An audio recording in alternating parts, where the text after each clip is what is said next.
Bismillahirrahmanirrahim. Assalamualaikum warahmatullahi wabarakatuh. Alhamdulillahilladzi arsala rasulahu bil huda wa dinil haq liyudhhirahu 'ala dini kullihi wa kafa billahi syahida. Asyhadu an la ilaha illallah wa asyhadu anna Muhammadan abduhu wa rasuluh. Allahumma shalli ala sayyidina Muhammadin wa ala alihi wa ashabi ajmain. Qala Allah ta'ala fil Qur'anil Karim, a'udzu billahi minasyaitonir rajim. Yarfa'illahu ladina amanu minkum waladina utul ilma darajah. Puji dan syukur kita panjatkan kepada Allah yang Maha Ghafur agar kita termasuk orang yang bersyukur. Alhamdulillah detik ini kita oleh Allah masih diberikan nikmat sehat walafiat di saat banyak orang yang dirawat. Alhamdulillah detik ini kita oleh Allah masih diberikan panjang umur di saat banyak saudara kita yang telah dikubur. Dan detik ini kita oleh Allah masih diberikan hidayatul iman, hidayatul Islam, sehingga kita bisa bersilaturahim tolabul ilmi di media MUI TV Kabupaten Purwakarta. Shalawat dan salam semoga senantiasa tercurah limpah kepada Nabi besar Muhammad SAW, pada keluarganya, sahabatnya, tabiut tabiin, dan kita sebagai umatnya. Iwatu iman rahimakumullah, pada kesempatan sekarang ini kita menyambungkan tema di strategi parenting atau pola asuh di era pandemi, yaitu pada pertemuan pertama kita akan sedikit melakukan murojaah apa yang telah disampaikan poin penting di tayangan perda yang pertama tentang strategi parenting atau pola asuh di era pandemi ini. Pada pertemuan yang lalu disampaikan bahwa kita para orang tua diberikan amanah anak untuk apa? Untuk menguatkan dua hal. Yang pertama dalam Al-Mujadah ayat 11, kita jadikan sebagai visi misi orang tua muslim, yaitu Allah akan mengangkat harkat derajat orang yang beriman dan orang yang berilmu. Maka seluruh para orang tua muslim di pentas dunia ini harus menancapkan amanat dan instruksi Allah ini, yaitu anak-anak kita punya dua kekuatan. Yang pertama kuwatul iman, yang seringkali dalam istilah psikologi modern disebut sebagai kecerdasan spiritual atau moral. Yang kedua adalah yang dikenal dengan kuwatul ilmi, punya kekuatan ilmu, yang dikenal dengan kekuatan intelektual atau kognisi. Iwatu iman rahimakumullah, pada pertemuan yang lalu kita telah mengurai bahwa proses penguatan visi misi pendidikan dimulai dari sejak seseorang memilih calon suami atau istri, di mana dia harus punya visi ini, bahwa nanti mahligai keturunan yang dibangun adalah dua kekuatan ini. Yang kedua, proses penancapan visi misi pendidikan Islam ini juga dilanjutkan dalam proses ketika hubungan badan suami istri itu juga merupakan strategi penancapan visi, di mana dalam Islam hubungan badan suami istri bernilai ibadah dan ada doa, sehingga nanti sperma yang menembus ke sel telur adalah sperma yang betul-betul telah dibalut, didoakan, yaitu yang dibalut dengan tauhid. Setelah itu, ketika sperma menempel ke ovum, maka perjalanan umat manusia mengalami perjalanan yang dikenal dengan di fase rahim. Fase rahim ini adalah dikenal dalam istilah psikologi sebagai prenatal education. Sekolahannya 9 bulan, gurunya adalah ibu dan suaminya sebagai gurunya. Dan pada prenatal education, pada masa kehamilan, maka seluruh getaran-getaran dan suara-suara yang di lingkungan, baik getaran seorang ibu, getaran seorang bapaknya, apa yang dialami ibu, apa yang dialami oleh bapaknya, semua itu memberikan efek pada suplai di masa pendidikan 9 bulan di prenatal education.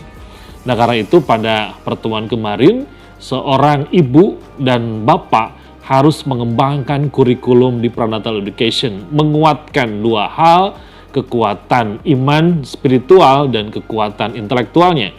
Dalam pertemuan yang lalu ada kurikulum yang mesti dikembangkan. Satu, kurikulum zikir, yaitu bagaimana ibu ketika hamil banyak berzikir. Yang kedua, kurikulum tadarus Quran.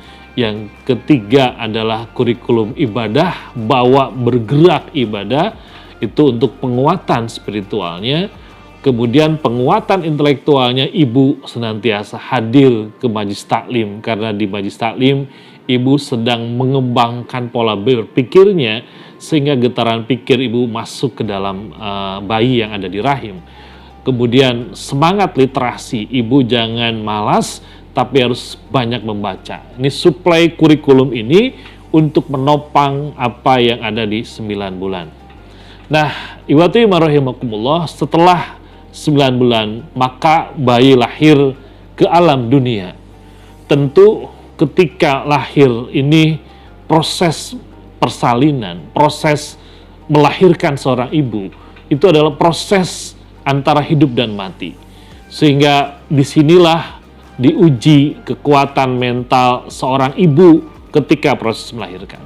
Maka dalam detik-detik melahirkan, seorang ibu harus tetap menggelorakan zikir karena sakitnya proses melahirkan. Yang dibaca ketika proses melahirkan adalah kalimah thayyibah, la ilaha illallah, la haula wala quwata illa billah, Allahu akbar, subhanallah. Sebab kalau ini tidak dipegang, kadang orang bisa lepas kontrol. Akhirnya apa? Yang terungkap adalah kata-kata kotor. Segala hal diungkapkan. Ketika detik-detik perjuangan seorang ibu melahirkan, maka visi misi pendidikan juga masuk di situ.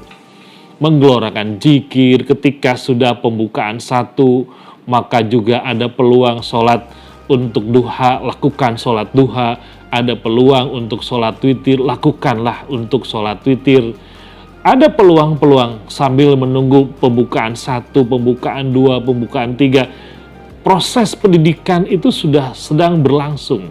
Bagaimana ibu membawa proses ke pembukaan 1, 2, dan berikutnya, senantiasa berzikir, senantiasa bertilawah, senantiasa tadarus Quran. Di situ sudah ada visi, misi, dan strategi pendidikan Islam. Nah, maka ketika lahir manusia ini ke alam dunia, ada panduan.